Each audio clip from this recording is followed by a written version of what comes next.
Hey guys, so the last time we spoke was actually about a certain virus, and I'm not going to talk too much about it, but needless to say, the situation between now and there has changed significantly. Many of us are practicing social distancing and isolation, and this has come with many changes in our lives, whether intentional or not. Now more than ever, we're experiencing a myriad of emotions, from anxiety to fear to anger, and to a bunch of absolute boredom. Now we're really tired, especially you and me who are social, and for those of us who aren't social, to try to tolerate people who are social. Come on. In addition, some of us have to actually go out to work. These are people who are deemed essential staff. And this brings me to what I want to talk about today, health, in particular, your health. Through talking about your health, I'd like to give a general overview of what health is, the definition, and the actual aspects on it, as well as to give some tips and tricks and some general ideas of areas in which you could try to consider and improve your health. The focus here is on you as a person and applies across the board, whether we are going through the situation that we are now or after. So without further ado, let's dive in. What is health anyway? Health is, and shout out to my public health people out there, according to the World Health Organization, defined as a state of complete physical, mental, and social well-being, and not merely the absence of disease or infirmity. To get this out of the way, looking at the definition, you'll be wondering, are you healthy?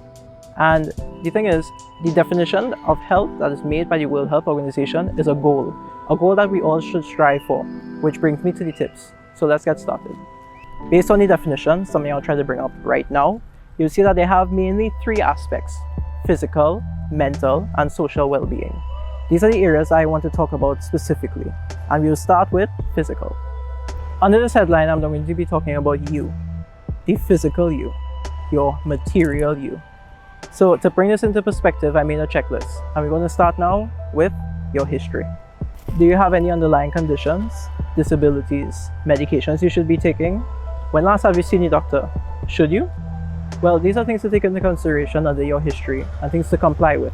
Contact your medical health professional if you're not sure of this. Your physical capability or fitness. Now, this varies from person to person. Exercise, yes, even at home, could go a long way into preventing and managing certain lifestyle diseases. There's an abundance of resources out there that you could get online. Or you could contact a certified fitness professional if it is you want information about how you specifically could work out at home without equipment. Diet. Now, yes, bear with me, I know, but just give me a second. Breakfast, lunch, and dinner. You have to make sure you get that in check. Maybe the occasional snack you could get away with, but just make sure you have breakfast, lunch, and dinner in check. You do not have celiac disease, unless you do. And you do not have an allergy to gluten, which is celiac disease, unless you do. If you have any of these conditions, please get the advice from your medical health professional about this. But your diet needs to cover breakfast, lunch, dinner, and the occasional snack. What are some of the components you should take into consideration? Less fats and sugars and more protein. Start there. Let's not complicate this. And by the way, fruits and veggies are amazing. Sleep and rest. If there's nothing else you take away from this video, let it be this. You have to get a recommended 7 to 9 hours of sleep every single day. Kids need even more. So please get your sleep. And hygiene. I know it's been clear and we've been talking about it a little bit, but let's come back and repeat it. You need to bathe at least twice a day with soap and water. Make sure and get behind those ears, under your arms, under those fingernails, and well, wear clean clothes, use clean utensils. You get the point. Hygiene. Great, so that's physical. Your history, your fitness, your sleep, hygiene, and most importantly, your sleep. So we're going to move on now to mental. Notwithstanding the high level of stigma and also the high underestimation we take for mental health and mental illnesses, here's a checklist of things to take into consideration to evaluate, very basically, your mental health. Appreciate the arts. Music, literature, books, film, anything actually that has to do with the arts. There's a lot of content out there, whatever music service or video service you want to use, more content that you could even consume in your whole lifetime. So give it a try. Distractions. Now, if we have to talk about consumption, I actually have to talk about distractions as well. There's a great value in taking some time for yourself. Silence, 10, 15 minutes. Take off your TV, put away your phone. Try to really take your time to understand yourself and appreciate your surroundings. Express yourself. Now, hold on. This is under mental health. So it's not to express yourself to everybody else, but it's for you to express yourself to yourself. Create art, write about something, journal, keep a diary. Anything that you could use to express yourself, how you're feeling in that particular day, how do you feel about things that interest you. You could try to paint something, you could try to draw something. Anything that you could use to express yourself to yourself, how you feel. Spirituality. No, not religion. I'm not trying to send you to temple or to church or to get you to believe one faith or another. But you have to take into consideration that you have a soul, you are alive, and you should identify with that. Try some things like prayer or meditation. Do some introspection and reflection to understand yourself and to try to link yourself with your surroundings. There are also people that you could reach out to help guide you in this aspect, and I would leave some in the description down below. Speaking of reaching out to people, reach out to people. If it is you experience any high levels of anxiety or fear, thoughts of suicide, anything that's bothering your mental health and you don't feel okay, contact a psychologist immediately. These aspects and more have a huge impact on your mental health. And I'm not going to bother you with the numbers, but long story short, think about you up here. Onward now to social well-being.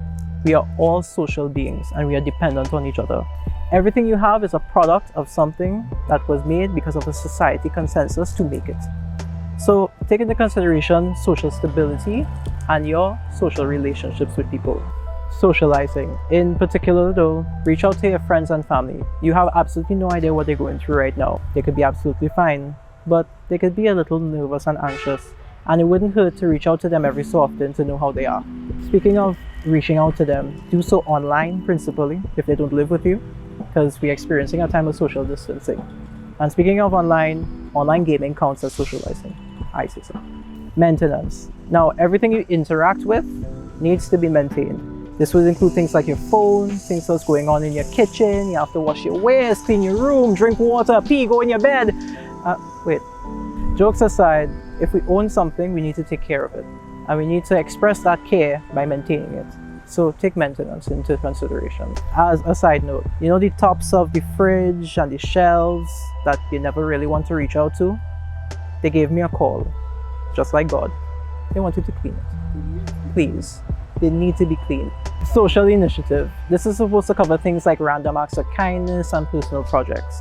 Now, we all have things that we care about. This could be people, this could be singing, this could be anything at all. Something that you are interested in that isn't necessarily your job.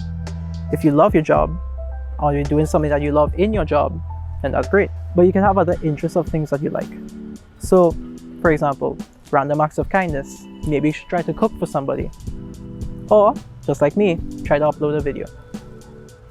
Let's get this right. Your health is extremely important. We spoke about physical, mental, and your social well-being. But there are other things that we have to take into consideration as well. This is called the social determinants of health, and it covers things like your type of job, if you have a job, the number of kids you have, your living situation. These are things we could talk about in another video. Leave a comment down below if it is you're interested in something like that. So you just learned about some things about health, what is defined as, and areas in which you could consider under general health. So I hope you enjoyed this video. Take a like if you like it, leave a comment down below, and let's have a discussion about ways in which we could improve our general health. Thanks guys, till next time.